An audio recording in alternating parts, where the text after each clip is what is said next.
Hello, listeners, and welcome back to another week of Open Mic Night. So glad that you guys are here to join us this week. Man, yet again, Apple Music is stealing the show. We're going to talk about it again. We've got a lot of fun topics, though, so let's go ahead and just dive right in.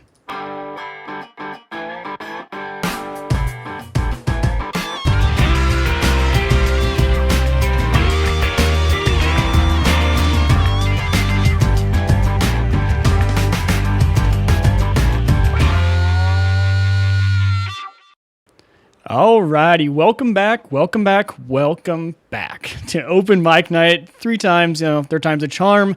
If this is your first time listening to Open Mic Night, welcome. I'm your host, Mike Weger, and we cover everything Apple, things that the news you need to know, the tips and tricks that'll make your Apple products work better for you. We're all about Apple here. That is what we do. We stream live every Tuesday evening at 7 p.m. Central Time here over at omnpodcast.com/live. So come out and join us. It's a pretty good time. Joined again by the wonderful Mr. Colin Ball. Colin, it was, we took 2 weeks off. We did. Did it treat you well? We took 2 weeks off? We haven't been on in 2 weeks. So. Oh, okay. Yeah. I had a good time. I went out to San Diego to see our friend Steve. I was so jealous. All the pictures you were posting of the beautiful weather and everything. I was a little bit jealous. Yeah, I was an Instagram fiend for a few days. Oh, I loved it though. Now I need to take my break from Instagram again. Yeah, you posted enough. You posted more pictures, I think you did in that week than you have in like the past probably 5 months. Yep. But it was good. Kept us all up to date and made us all jealous, which is the whole point of Instagram, right? Isn't that what it's used for? Exactly. Awesome. It's all about narcissism. No, it's true. It is. That's totally what it is. That's what the whole internet is for. I mean, that's what I do this podcast for, right? I want you guys to look at me, listen to me. That's why we podcast. That's what we do. If we're going to be truthful here, that's why we do it. All right, guys. Like I said, welcome to Open Mic Night. So we want to thank everyone over at WOMN Radio before we get started. Thank you to Roger and everyone over there. And I realize I always look at my notes, and I've got to start looking at the camera. I got to be a camera guy. That's what I got to do. And then also I want to tell you guys that we are still doing the Patreon campaign. We had a few of you guys sign up. If we could have a few more, we are going to be giving out those OMN mugs, which, by the way, man, we'll get into it here in just a second, but we're doing an entire rebranding of absolutely everything. So the new design we have for OMN, I think you guys are going to really like it, and I think it's something you guys would actually want on a mug. It looks pretty darn cool. I'm pretty pumped for it. So that is that. If you guys want to do that, it's Patreon, patreon.com/OMN podcast. You guys can go out and support the show. We really appreciate it. We love you. Whether you support the show or not, we love you. But that is one way that you guys can give back to the show. So, speaking of all the network changes, yes, we are doing a massive rebranding of everything that I possibly do. Like, everything that I have done on the internet is getting a rebranding. We are going to go to a new format. We're going to have a network.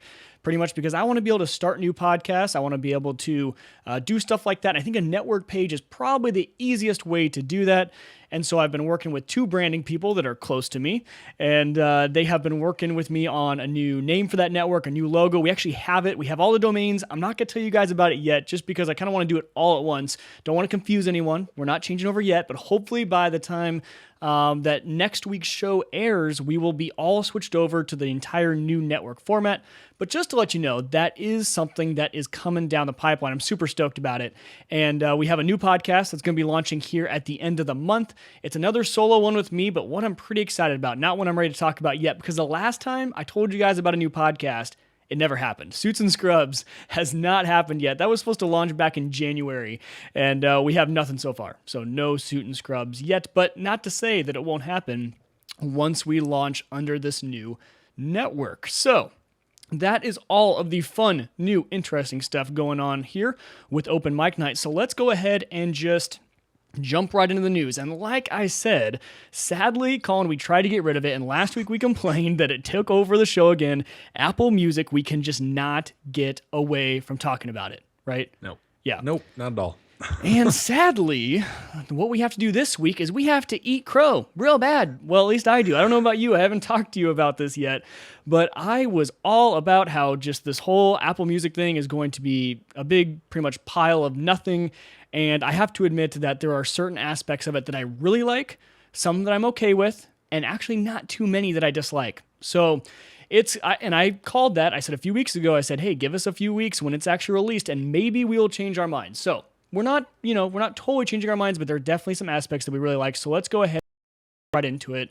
So 8.4, iOS 8.4 launches. That is what released Apple Music, the new app, everything, Beats One Radio, all of that to the iOS line. Now, I'm not sure the exact number on the computer, but also, you get it on your Mac computer as well. You got the brand new iTunes with all of these new features. Now, this actually, I had honestly, because I told you guys I wasn't a fan of it, completely forgot. All of a sudden, just the update popped up on my phone, said, hey, you got a new update. I'm like, oh yeah, that's supposed to be coming right now, isn't it? So I downloaded it, of course, and started messing around with it. Now, Colin, you said you kind of did the same thing. You got it and went through the initial setup, correct? Yeah, that's it. That's the only thing I did. Which wasn't too bad, actually. So I was expecting a lot longer of a setup process. It actually mimicked the old Beats app. Is exactly pretty much what it looked like. You had these bubbles that popped up with all of these genres and then artists, and you would make them bigger if you liked them. You would make them smaller or make them completely disappear if you didn't like them. And initially what it pulled from was all of your iTunes library. So it looked in your iTunes library, looked at what you kind of liked and stuff like that. And that's what it initially pulled from, and then you got to kind of tailor it from there. Now, that was it for the setup, right? Was there anything else besides maybe confirming that you're doing a 3-month free trial? I don't think so. I think it was just adding that you had to log in with your Apple account. That's true. Say that you're going to pay, and then it's like, what kind of music do you like? And then it was, I don't know, once I got past the initial setup and it took me to like the actual radio page, I was like, done. Yeah. Well, and honestly, that's what I did first too, because the one thing that I was like, they could have done better on is, okay, here's why you put in all this information. Now here, look what we did with it. When I got done with that, there wasn't a clear cut, hey, this is what we did with all those, tailored things we just asked you. Yes, it shows up in obviously the radio and it was kind of suggesting some stuff, but the transition after that point was a little bit wonky. It was okay. But I have to admit, I actually haven't played around too much with like going out and making my own playlists and adding my own songs. I really haven't played with that feature yet. Have you? No, I haven't. I've literally played with just 0%. The setup. Okay. So the setup was okay. We got to the next part. I haven't messed with that, but what I did mess with that I actually have to admit I really, really like and I expected to hate it was Beats One Radio. So Beats One Radio comes out. It is the worldwide radio station. I mean, that's like what you just hear that voice. That's all you can like. I'm not good at accents, so I'm sure that's what that's what it is. That's what it is, right? That's the London accent, the beautiful London lady accent. I can't remember what her name is, but she does have a great voice for radio. So this worldwide 24/7 radio station is Beats One. Extremely interesting. I'll admit, not what I thought it was going to be, but pretty much exactly how they explained it. But they did a terrible job explaining with that part of the keynote. When they started getting into Apple Music, we talked about this a few weeks ago, was just kind of a mess. I mean, all over. So I didn't really know what to expect. So let me tell you guys, if you haven't played with Beats One, there is a schedule. If you open up your app and go to the Beats One, there's a schedule you can see from this hour to this hour. It's this DJ from this town. So I think there's one in LA, New York, London, and some other cities. But those are kind of the main ones. At least when I'm awake and at work, those are the 3 DJs that typically are playing for me. Now, it's interesting because it is just like old school radio, where this is not a tailored thing. This is nothing that you inputted. This is literally these DJs are playing what they want to play and what they think is cool. So when it's the London lady, you get a bunch of really cool, kind of crazy European music. Sometimes when it's New York and LA, you get maybe the hits, the top 10 worldwide hits, and then you get some new stuff that they're thinking about. But the thing I like about Beats One is that it does just that. It brings back that old school style of radio where someone is handpicking their curation of what they think is really cool. Now, for some of you guys who are super into music and you know exactly what you like and you are on top of all the hot, cool bands and you are into that, Beats One might not be the thing for you because you can't tailor it at all. But I am the type of person that if I had it my way, and I have for the past while, I subscribe to Spotify, but I'm not sure why, because I listen to about the same 35 country songs like every time I turn it on. Sometimes I'm in the mood for something different. I'll turn on like the Billboard Hot 100, but rarely. I am so bad at like branching out. I like music. I like all types of music, but I'm so bad at like actually whatever you have to do, Googling, branching out, trying to find new stuff. Surprisingly, Colin, it's actually always you that has some really cool suggestions on what I should listen to. So you might be the exact person I'm talking to that might not like Beats Radio. Well, I mean, I haven't used Beats Radio. I've just read about it. So, and the one thing that I read about Beats Radio was that sometimes it's repetitive. Like they have the one live DJ play, and then after that, they just replay when they hit that city again. They just replay what was already done. Oh, see, I haven't listened that long. So, okay. I was reading something Good to about know. that last week or the day it came out, or I think it was Wednesday because it came out on Tuesday, right? Right. Yeah. Yeah. So on Wednesday, I was reading when I was just hanging out in a pool. I was just reading. It was All right. just talking No need about to rub it how- in, man. Come on. Yeah, sorry. It just kept talking about how Beats One, like, yes, it's great. You're going to hear like some new music. You're going to hear music you want to hear. But just kind of like regular radio, you're just going to start getting the repetition. Right. Which for a lot of people, yes, they love it right away. But I think that could be one thing. Again, haven't used it, so I don't know this by personal experience, but that could be something that a lot of people get turned off from, especially if they heard it earlier in the day and then they come back and they're like, there's nothing new here. Like, right. what is going on? I'd be interested to know what the time gap is. So, like, how long until they come back to that same city? Is it 12 hours? You know, what is it? Because for me, you know, I'm really only listening between the hour. Like today, I listened for a solid probably 4 hours. I listened from about 9 to noon or 1, so 3 to 4 hours. And it was kind of cool because I got the 3 different cities. I got new music. But like you said, I didn't listen long enough to get the repetitive music. So that might have been annoying had I listened longer. But overall, man, I did not expect to like it, and I actually love it. And the music they play, so the first hour that I was listening to was, I will admit, top 10 music, and it was stuff that because I do listen to Billboard Hot 100, I was like, oh, okay, nothing really cool, nothing new here. Yeah. Then it switched to New York and then London, and there was not a single song I'd ever heard. Now, I just admitted to you guys that I listen to the same 30 songs all the time, and I only listen to country pretty much. So it shouldn't surprise you. But either way, they were playing super cool music, really cool, just like all sorts, all over the board, any genre you could imagine, they're playing it. So I don't know. It's kind of interesting. It's fun. I think Apple, the one thing people were asking was, okay, if I miss really like the London radio, if I miss it, is it recorded somewhere? Can I go back and listen to it or anything like that? Now, a lot of other services that do this sort of stuff have sometimes put it into podcast form where they'll record the hour. You know, most of your local radio stations, actually, you can probably find their podcast where they record the show and you can go back and listen to it. But at this time, Apple's not doing that. But I think that's on purpose. I think that's actually them trying to drive people to listen live, right? I mean, wouldn't that be the whole point of them getting people? Yeah. Yeah. Otherwise, it would just be like Spotify. Right. Which I think it was the same article talking about Beats One, where it was talking about Spotify's curated playlists, where sometimes you're getting one from just some Spotify listener. Sometimes you might be getting one from a Spotify robot, where it's like Spotify UK or Spotify US. Right. And I mean, for me, I like those because a lot of the time, like the ones that come up in the browse, like right away on the home screen, like a lot of times when I get to work, I go to one that I haven't listened to before. Right. Like I always try to find like a new one to just listen to new music. And a lot of times that's where I find my new music is like, holy crap, like what is this? Right. Where you find something that just you had never heard before, kind of crazy cool. Yeah. Yeah. Well, and I think there's good and bad to both of those, where you could have the same experience on Beats One, but it's not as, you can't just like switch. Okay, I don't really like what they're playing, so let's switch to a different playlist, some different sort of curated something. You really, I mean, Beats One is one channel. So if you don't like it, you got to switch off, which that is something that's kind of annoying to me.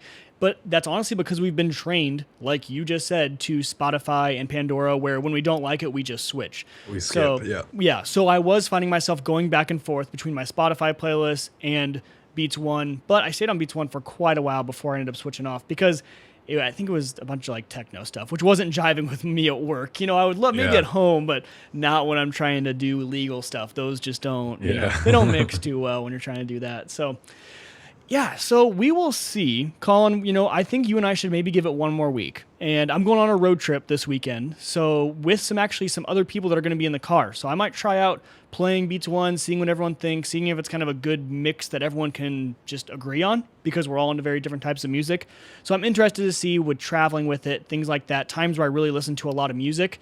Well, I'll see if I can replace it with Beats 1. And then I'm sure you'll play around with it too at work for the next week. And maybe next week we'll give it one more shot. And also, I want to play around with the whole just Apple Music thing where you can, you pretty much have on-demand music, whatever you want, whenever you want. So the one thing, though, I did want to tell you guys, and this is going to get involved, we'll bring this up again in the tip of the week.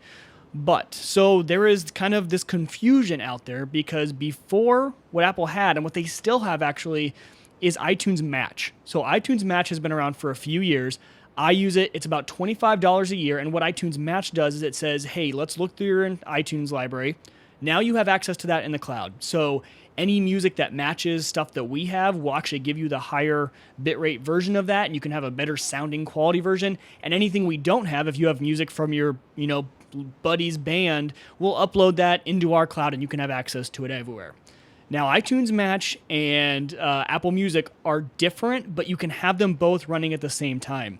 Now, sadly, people have been reporting that when you do have both of them running, like I do, you are getting a few error messages at the beginning. But supposedly those are being worked out, and they actually don't cause too many issues. iTunes just thinks there's an issue. Surprise, surprise, there's some bugs in iTunes. So the difference between the two, though, I just wanted to explain to you guys was that iTunes Match is DRM free, meaning that music from the cloud, if I was to download it to another device, I can put it into my own movie. I can email it out and someone can listen to it. There's no restriction on those files. With Apple Music, let's say I download a song from Apple Music, those are DRM protected. And the whole reason behind it, it does make a lot of sense, is so if you stopped paying for Apple Music at any point, all that music is locked down. You can no longer listen to it. So it's not like you're getting these songs and you're going to have them forever. So just keep in mind that those two services are unique in their own right, but they also cover a lot of the same things. A lot of you guys might be able to eliminate iTunes Match. I think I'm going to go ahead and get rid of iTunes Match if I end up using Apple Music, although Apple Music is a little bit more expensive. So just something I wanted to bring up to you guys to keep in mind. Some people, like me, oftentimes forget I have iTunes Match. Like, I barely even open iTunes anymore because I have Spotify. And so just something to keep in mind. You guys might be paying $25 a year for something you don't even use anymore. Might be a little outdated. I was going to say, how is iTunes? I thought iTunes Match was more expensive. Never mind. It's just $25 a year. Yeah, compared to the $11 or $9.99 a month. $9.99 or $15. Is it $15 for a family? I believe. Yeah, $14.99 for what? You can have five people, six, 5 or 6. Yeah, and I mean that's the exact same plan as the Beats one. Right. Or Beats that they had. So. Yep. So that is kind of, just keep that in mind. Go and check, and again, wait for the tip of the week later. The tip of the week later in the episode, because we'll cover how to go in and check all of those subscription services that you have and how to turn them off, which is going to be actually pretty useful for you guys. All right, the next bit of news, which is kind of interesting, kind of a fun kind of numbers thing, is that the Apple Watch has plummeted 90% in sales since the first day it launched. Now, I mean, off the bat, this doesn't surprise us, right, Colin? We knew they were going to see a plunge, but did we expect to see a 90% plunge? That's pretty large. Yeah. Doesn't surprise you? No, I mean, it does and it doesn't. Like, it surprises me for the fact that it seemed like there were a lot of people out there who really wanted the Apple Watch, but it doesn't surprise me in the fact that the Apple Watch is not like is not like an iPhone, where you're going to see a complete flip of everyone going from the previous iPhone to the new one, or switching from Android to an iPhone for the first time. Exactly. It's not a necessary device. No, and the Apple Watch is only compatible with an iPhone, whatever it may be from device on, right, till what we have now. So honestly, there are a lot of people out there still with an iPhone 4 or an iPhone 4S. There are people out there like me with an iPhone 5, which probably isn't compatible with a Apple Watch. Right. So it's one of those things, like, to me, it makes sense that it happened, but it's pretty surprising that it was such a stark or a drastic change. Yeah, when you look at the graph, I will put the link to this article. It was a Market Watch article. I'll put the link in the description, but it's a very fast drop. But when you think about it, it's like just Colin said, it's not surprising. Think about like a new TV where people don't upgrade their TVs all the time. Okay, so maybe when 1080p came out, when HD came out, people were like, they bought them right away. But then all of a sudden, it's going to plummet because the people that are going to buy them, they bought them. People that are not going to buy them, are not, and we'll see the same sort of thing next year, but it's nothing like a phone that needs to be upgraded. And when you think about phones, they're subsidized where the Apple Watch is not, and there's no contract with the Apple Watch. The reason people buy new phones is because of their contract. Their contract, they give a new upgrade. So yeah, sure, give me the new iPhone. If we didn't have those sort of programs, people wouldn't update their phones as often as they do. So that is why, everyone, I saw a bunch of tweets about this article like, oh my gosh, 90%, the Apple Watch was a failure. I was like, guys, think about the numbers here and think about what the product is. Don't just, I feel like, it just drives me nuts when people read the title and they just like, don't even read the article and just freak out. Like, oh my gosh, what a failure that Apple Watch. and another big thing to it is that it's the first generation. So a lot of there are a lot of people who probably want to get it, but cough, yeah. Yeah. But I mean, it's expensive. So they think to themselves, well, wait till the second generation. Right. Wait for the next one to come out. Wait till you graduate college, have a job, whatever it is, Yeah. Like that 90% drop. Exactly. Yes, that happened now. But how quick of a drop was it with the first iPhone? What was the drop in sales on that? Right. Because all of a sudden the integration was there, but then the market was saturated with the iPhone that it no longer needed to be bought. So it was like, here it is. Here's our sales. Here's 9 months later.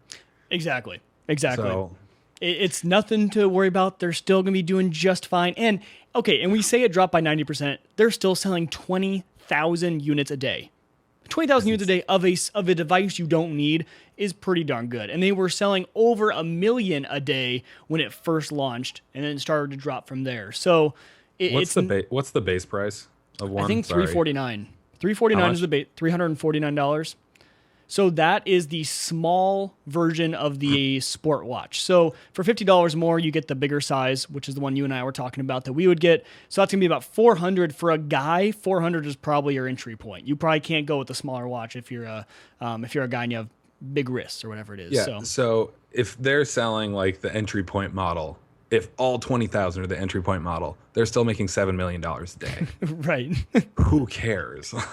Yeah. Not to take into account that most of those are probably actually more than that. But yeah. Most of those are probably the $600 or $700 one. Like probably maybe 100 of those, 50 of those maybe are the $15,000 one. Right. Well, and those, let's be honest, those were given out the first, and those are more given away, I think. Oh yeah, the edition ones. Oh yeah, those are the ones that Apple, exactly, to wear and stuff like that. Yeah. And the people that bought those are the people that bought them first day. You know, it's not like I'm just like, it's been a few months. I might spend $15,000 on a watch that actually no longer has the like wow factor that it did, 2 months ago. So so those are the numbers from Apple. Again, nothing to be alarmed at, as everyone on Twitter was freaking out about. But yeah, that was the news. So now we are going to head into the seed segment. Can't connect the dots looking forward. You can only connect them looking backwards. Can't connect the dots looking forward. You can only connect them looking backward. All right, so the seed, the time of the week where we look back into Apple history and kind of analyze it, and we talk about it, and we see, what made them who they are. So the year is 1997, and Gilbert Amelio resigns as his position as chairman and CEO of Apple, and this is because of the $56 million loss the company reported during that third quarter, and overhaul a $1.6 billion loss while he was the head of the company. So, didn't look very good, although, so he loses them $1.6 billion.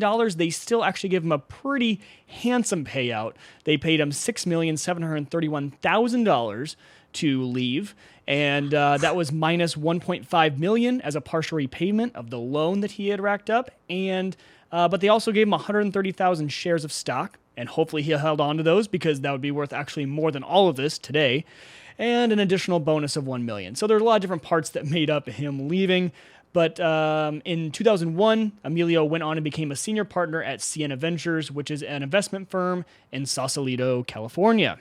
So interesting to see, one thing I did not know. So when I saw this piece of news, I get this from actually the Mac Observer puts this all together, like, This Week in History. So the links to it is in the description. So when I saw this, I'm like, I actually don't have a good grasp of all the past CEOs that Apple has had. I had no idea. If you just Google it real quick and find out that, Steve Jobs wasn't it. You just think of Apple, you think Steve Jobs, and you think Scully, people like that, but you forget that there were actually a few other CEOs in there, starting with Michael Scott, the very first one. So it's just interesting that you have this history of that. It's awesome that the guy's name is Michael Scott. I saw that. I thought like, did someone change this? And if they did, I'm actually getting hoodwinked here. But no, no, I think his name was actually Michael Scott, but I don't have a very good grasp on all that. So, all right. So that is the seed segment. And, this week, Colin, before I even hit the intro button, I don't have one. And I realized this as we were prepping. Do you have a rant? Do you have anything you could rant about? When it comes to Apple? Yeah. I'm trying to think about anything else. This is the prime example of how much we prep for this show, people. I do have okay, one. Wait. Okay, then wait. I'll give it to you. What's it right here? The camera's not turned on. We're making mistakes. We're fixing them as fast as we can, but we take it in the chin. That's part of what we do. And we went through the roof about this. And of course, I forget. Colin can't hear the music, so go, Colin. The music in. No, for some reason I can. Oh, you can tonight? Yeah. Oh. I was going to tell you after the last segment, but I didn't. Interesting. Okay. But all right. So my rant, I don't know whose problem it is, but with when I listen to Spotify, in the past, I used to be able to listen to Spotify like in my car going to and from work, while I'm at the gym, whatever. To and from work is probably like a 10-minute drive, so 20 minutes both ways. Okay. At the gym, I'll be there for maybe an hour. Are you going to mention battery life? Yes. Yes. Okay, keep going, because I thought it was just me and I'm going crazy. But yeah, keep going with this. No, it has been within the last maybe month. Yes. I don't know if totally it was agree. I don't know if it was like leading up to 8.4 or if there was something with 8.3 that all of a sudden they released a tiny update that was kind of in the background maybe. Okay, and I don't think this is Apple. To be fair, this is probably Spotify. It's something in Spotify, because there's no other app that does it for me. It was probably Spotify's new update. Yeah, maybe it is, because, okay, first of all, that was kind of funny. The time I noticed they did the update, Spotify changed their color to actually a very, it's an ugly color. But yes, okay, so I agree, because how I notice this is there are mornings where I will use my phone while I'm getting ready, taking a shower, that sort of stuff, and I'll play music, right? Yeah. I'll be down 5% when I go to my car. If I don't play that, anything else, podcasts, anything, I will be just up at 100. I won't even lose 1%. Yeah, no, you're totally right. Spotify, for some reason, is draining the battery. Yeah, it's like Jim says that is your rant. I'm like, yep, that's our rant, Jim. Yeah, sorry. Like it. Come on, Jim. Battery life's a big deal, okay? Don't you know? If he has something he wants to throw in there. But it's like... Someone said the wait at the Apple Store. Yeah. I haven't been to the last thing I ordered from the Apple Store, I ordered it online. I live 5 minutes from the Apple Store. I ordered it online and had it sent like over 2-day air. Oh, yeah, me too. That's the way I just do it. I'm like, no, I don't want to drive all the way out there. Yeah, I'll go out there I'm for like, genius stuff, but no, but if I'm going to buy something, no way. So no, but it's like all of a sudden, it's like I get in my car after I have literally turned on Spotify for 2 minutes. I've listened to a song before, like just putting my lunch together and getting in the car. It's down like to 92. And I'm like, oh, wait, what? Like, right. I'm listening to songs that I've downloaded. I don't know what it is. Yeah, me too. I'm listening to stuff I'm down. I'm like, it's not even streaming. No. So there's something. But on the positive side, so, I mean, we're just going to group this all together. My finger is saved thanks to Snapchat updating, where I don't have to hold my finger on the screen. That's a good one. I mean, man, if we're going to talk about big breaking news, that's a big one. That was really confusing last week. Oh, it was so... Released. And they didn't tell anyone. No, I was like, why isn't it working? Yeah, I couldn't get it to play. I'm like, what? I'm just... yeah, it was confusing, but now it's great. You just tap it. If you guys have not updated your Snapchat recently, go do it, because you don't have to hold your finger on it anymore. But yeah, like we said, we cover the latest and greatest breaking news here on Open Mic Night, let me tell you. We know what bothers everyone. Oh, yeah. All right, so we are going to move into the tip of the week, which I told you guys...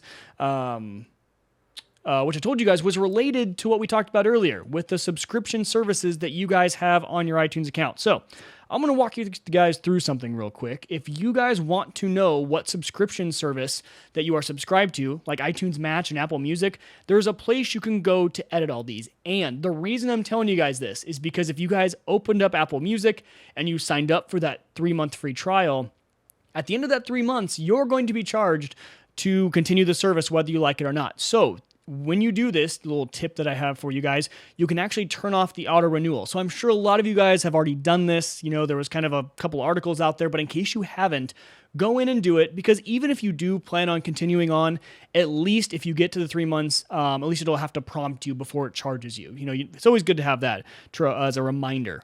So what you guys are going to do is if you go to just the iTunes store on your phone and you go down to your account, let's see, go to all the way down to the bottom here, scroll down to the bottom and click on your Apple ID, whatever it is, and hit View Apple ID. It'll pop up a new little window here. You'll probably have to enter your password, which you do, and Touch ID does not work right here. You just have to enter your password. And if I don't walk through, I'll probably forget the steps, so I'm just going to do it right along with you guys. So as soon as you hit that View Apple ID, you type in your password, you now have all sorts of options. Now there's family sharing, payment information, country, region, and then there is also this whole iTunes in the cloud thing. So there's iTunes in the cloud, and then there's also subscriptions. So right above the iTunes in the cloud, there's subscriptions and a manage button. You can click on that manage button and it'll take you to see all of your subscriptions. So in here I have everything from all of the magazines I subscribe to, HBO Now, and also your Apple Music membership. So on your Apple Music membership, you can just click on it and you can turn off the auto renewal. It is as easy as that, and that way you don't get charged at the end. But also a good way to look and see maybe you are paying for that iTunes Match and you don't know it. Things like HBO Now, things that you forget about that just add up. I noticed in there that I was actually still subscribed to this random magazine that I had in the newsstand, an old Mac magazine, and it was still charging me like $2 a month or something like that. So you end up finding some cool stuff in there. It's worth going in and checking out to see if you are overpaying for anything like that. You can also do that through Apple Music in a few less steps too. On the computer? Wait, what do you mean? No, are you talking? No, I'm saying that you can like turn off the auto renewal. Oh, in the app? Yeah. Oh, how do you do that?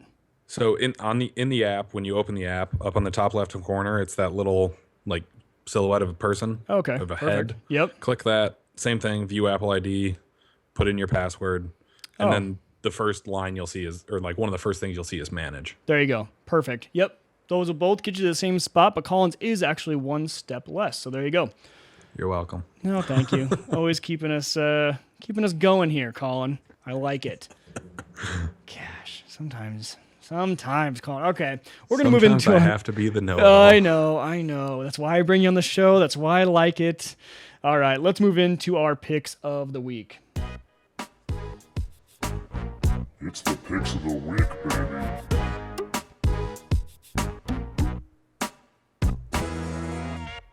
All right, picks of the week, the last section of the show, where we talk about stuff that we've been using and that we think you guys could use as well. And Colin has a nice one. If you guys don't know, Colin's background is journalism. That's what he went to college for. He's a fantastic writer. So he has a little, if you guys are interested in that sort of stuff, Colin, go ahead and give him your pick. So my pick for this week is the iPhone app for medium.com, which is... It's a blogging service. It's a little bit like Blogger, where it's fairly simple, where you just have your login, which the login is through Twitter because the guy who started it is Evan Williams, one of the original founders of Twitter. Oh, didn't even know that. Very cool. Yeah. So it's very simple, very clean, where you have your profile, which just has all the blogs you've written, a picture, and then kind of a short bio.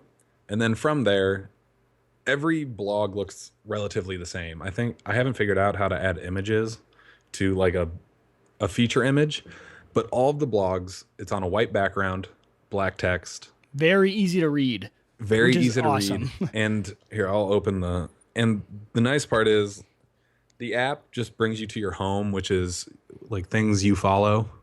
I'll get that closer. So there you go. It's just like, you can just go through like all whatever you follow, quickly read. You can look at stats for your blogs. You can get that really quickly. You can write a blog, which I've started to do before, but then have stopped because for me, it's much easier for me to kind of gather my thoughts on a computer rather than on a phone. I a lot of times kind of lose train of thought or kind of go in different tangents when I'm on my I phone. can't imagine writing a full article on the phone. I know people do, but I would find that difficult as well.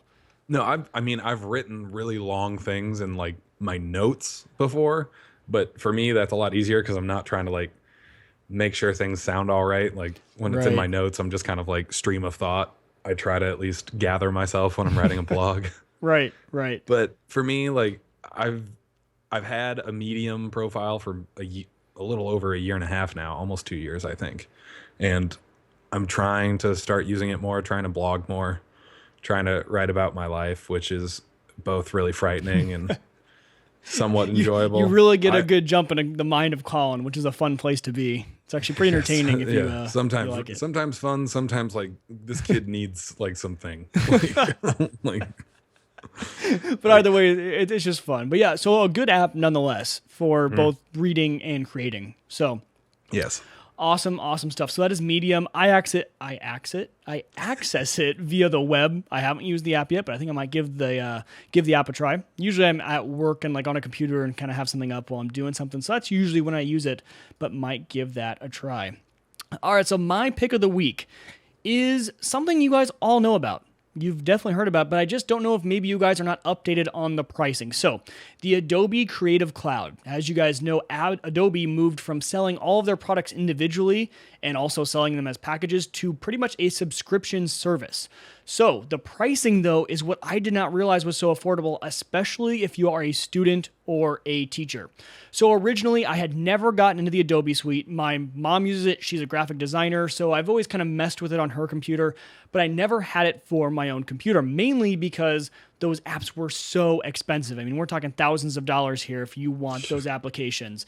And originally also, I wanted to get into the Apple suite. So I was thinking about getting Final Cut and things like that, where I could have the professional, application, but those as well. $300, not something I have laying around to pay for an app that I will only use for podcasting. It just doesn't make too much sense for me. But with the new pricing on the Adobe Cloud, especially if you are a student, which I still am, or if you have a student who's going off to college, you might want to let them know it is only $20 a month for the unlimited, everything Adobe gives you, everything Adobe has, you get it for $20 a month, which is actually pretty darn nice. When you think of all the things you spend $20 on, it's actually kind of a steal, honestly. And the nice part about having it be part of the cloud is that you're always getting the most up-to-date software. So the next year when they issue their new round of software, don't worry, you're not paying anymore. You're just getting it. That's what you get.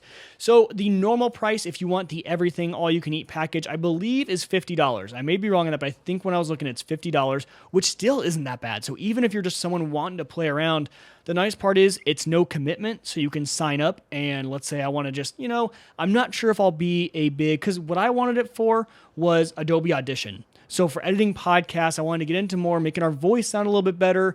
And then I also wanted Premiere because I wanted to maybe start doing some work with our video. So those are the only two I wanted. I'm like, well, I'm not going to spend $300 in the App Store for Apples when I can just pay $20 and see if I like it. But I can already tell you, I'm going to be sticking with it. I'm going to be using this until they probably take away my student status. I'm going to be using this. So yeah, the pricing, $20 a month, absolutely fantastic. I mean, let me just read you, for you guys will know which apps, but Photoshop, Lightroom, Illustrator, InDesign, Premiere, After Effects, Dreamweaver, Muse, Flash Professional, Acrobat, Audition, Edge Animate, Edge Reflow, InCopy, Prelude, Media Encoder, and SpeedGrade. I mean, that is literally everything they offer, and you get it all. I don't even know what all those are, but I got them. You have complete access. Do you have Creative Cloud too? That's what it is, yeah. You get full access. I mean, Adobe would be greatly served, like, giving access to the Creative Cloud and giving you access to all that stuff for some monthly fee rather than trying to get... I think with Creative Cloud, they are doing that now. That's what this is. The whole thing is Creative Cloud. So you subscribe. You guys probably have the business account where you can have the sub people. But yeah, this is just, I mean, that's what it is. It's Creative Cloud. You've got, now I can't remember how much storage I get with this student account. You get a certain amount. Not really sure. I'll have to check into all the different details. But yeah, pretty nice. Either way, $20. And I honestly think it's $50 even if you're just a regular person. And that, not too bad for all the things you get. The normal price is $19.99 for Photoshop. And then I think you get a choice of one other app. So you might be able to get, if you want to use Audition or something like that, $19.99 is like Photoshop plus one. Photoshop's kind of standard. That's usually what people want it for. And it's actually, interestingly enough, the one app I haven't opened yet. So I've opened almost all the other ones, but not Photoshop. So yeah, that is my pick of the week. Hopefully you guys can hop on that. And I don't know, Jim's in the chat room. I'm not sure what Jim uses or if he would ever want to get into Audition. I, just as kind of a side note to this, I just got into Audition, obviously, last week, opened it up. We didn't do a show last week, but I imported some audio that we had done the week before, got on YouTube. There is an entire, so many playlists of just audition for podcasting, audition for making your vocals sound better. And they're describing it in such great detail that you can it's really easy to learn. In about, I'd say about 5 to 6 hours last week, I had a decent grasp of what the different options were. Obviously not a professional. I mean, these apps are what the pros use. So there's obviously a lot of different options there, but something to play around with if you think it's worth it for you. And that is that. So, man, not too long of a show tonight. It was kind of a short one, but that's okay. With this whole Apple Music just stealing the show and the Apple News, that's all right. We don't need to inundate you with all Apple Music news all the time. That's not what we're here to do. But so stick around for all of the changes, and I will follow me on Twitter at WiegerTech, WIEGER Tech. That is probably the easiest way to get all the links, all of the updates when we don't do a show, when we do a show, when this whole network launches. You guys will be the first ones to see it. We're just waiting on some final tweaks and stuff to the website, and then all will be good there. And we'll be all up and running, which is pretty awesome. The Patreon, though, will stay the same. If you guys want to support Patreon, again, we are not doing ads. We don't do anything like that during the show anymore. We've eliminated those in hopes that you guys will support us on Patreon, patreon.com/OMN podcast. Big thank you guys to you guys. Of course, the affiliate link is still out there, though. If you guys want to help us out on Amazon, that was going well. Thank you to you guys who are using that.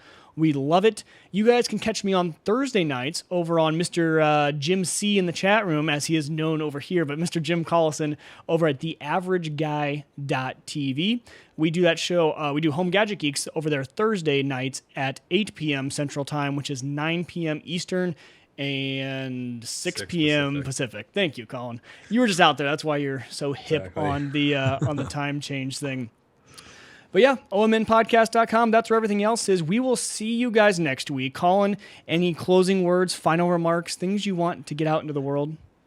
No, if you want to check out, if you want help from anything, from any of us, I don't know if you said Twitter or anything that. Go for it. My Twitter is at Colin with one L _ball as in basketball, and the number is 113. Yep. If you want to read my blog, go to Medium and search my name. I think it either comes up as that or I'll search as my Twitter handle. Yeah, if you follow him on Twitter, you'll see it. And especially when you go over to Medium, then you'll actually automatically follow him if you follow him on Twitter already. At least I think that's how it worked when I came over to Medium. A lot of the people I followed were already over there. So yeah, definitely check out his blog and everything he does. He does good stuff. And we will be back next week. But until we see you guys next time, tech on.